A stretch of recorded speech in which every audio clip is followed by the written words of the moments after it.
very interesting, your speculations about these changes, you know, going to the internet versus, I mean, it seems to me that this is sort of a, you know, a personal, avocational sort of response, sincerely personal. Of the reviewers versus, or of me? Yeah, the blog blogs, reviewers, yeah, versus the professional. And, well, and yeah, isn't that, I'm not sure what these people are up to, because it seems to me that they are trying to develop a corpus of serious literary criticism that has not been done before. May never show up on a shelf, but this is perhaps their notion of the wave of the future, and it may be the wave of the future for their careers as serious literary critics and wherever that leads. So my sense is that these people take themselves seriously, well, not yes, avocationally, and a couple of them that have reviewed this, in fact, are English professors, and you know, they have jobs at universities, and they also review online, and that, I suppose, is good for their resumes, that they've been published, because it's becoming increasingly a valid achievement.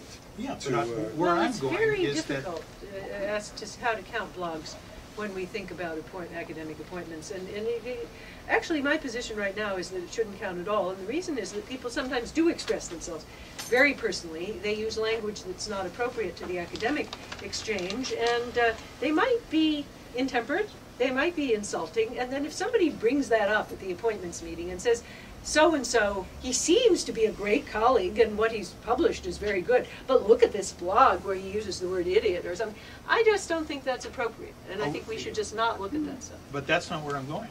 I'm you know, as these, you know, we've read about the expansion of readership of blogs, and it seems to me that that's a great stimulation for, you know, passing ideas along and interest, stimulating other people. I think this is probably good for literature. I mean, for the readership of literature. Don't you? Yes, yes. So. But on the other hand, if nobody can, if blog-related achievements, both critically and you know, in terms of the original writing, don't sell books, then authors are not going to be able to write them. And unless these guys have university jobs, they're not going to be able to keep, you know, to buy a new Mac.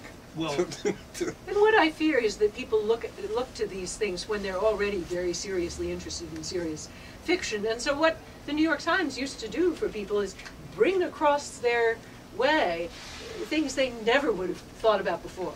And you know, sit down on a Sunday and you know about 20 things that you might not have had any interest in before, and at least some of those you might follow up. But I don't think that happens with blogs. You read the blogs you already know you want to read. You had a question. Yeah. What is the difference, I mean, in terms of your use of her as a character from, say, just satire, where it's very common to use a living person and put fictional, you know, fictional dialogue or give them a fictional voice? I mean, it happens every Saturday night on Jon Saturday Night Live. Stewart using Bush and... Well, yeah, just skits on Saturday Night Live or any sort of comedy, or, you know, comic strips or political cartoons and things like that. It seems that they're putting words in a living person's mouth without permission. Yeah. It's a tough issue, and I think it has to do with certain assumptions about, at least that I have. And I'm a dummy. I'm a real dummy. I'm a newbie. I've never studied literature, etc., etc. I'm still trying to catch up with what I should have been reading, you know, from the time I was 16. But as a naive dummy, I have to say that writing literature, feels different for me than, say, Gary Trudeau writing a cartoon strip, or, you know, the satire that comes on Saturday Night Live or whatever. I just personally feel it's a larger assignment and has different rules and requirements and would be judged differently.